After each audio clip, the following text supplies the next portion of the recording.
Hi all, it's Paul. Another beautiful day here in Ireland today. I'm out having a walk. Get yourself out, breathe some fresh air. You're going to feel better for it. But we're talking about junk food this week, and we want to look at ultra processed foods. And what are ultra processed foods? They are foods that have been altered by the food processors to enhance the flavour, the texture, and more importantly the shelf life.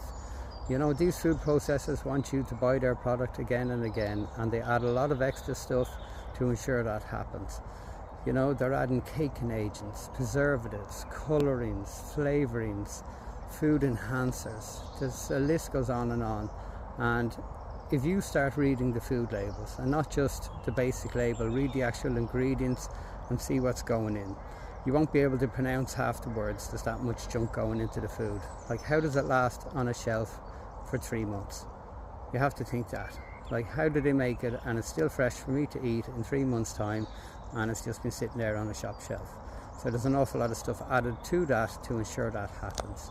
But you can look at the labels, you can go on the internet, you can have a look at what these things are and what they do and the side effects of them. There's always side effects when you're adding extra stuff into food.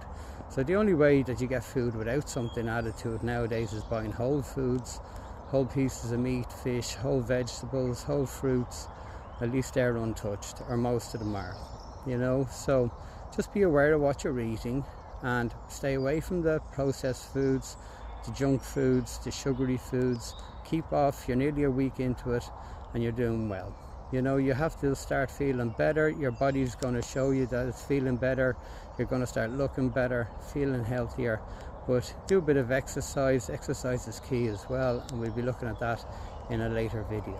But just start reading food labels. Be aware what's in your food and what you should and should not be eating. Thank you.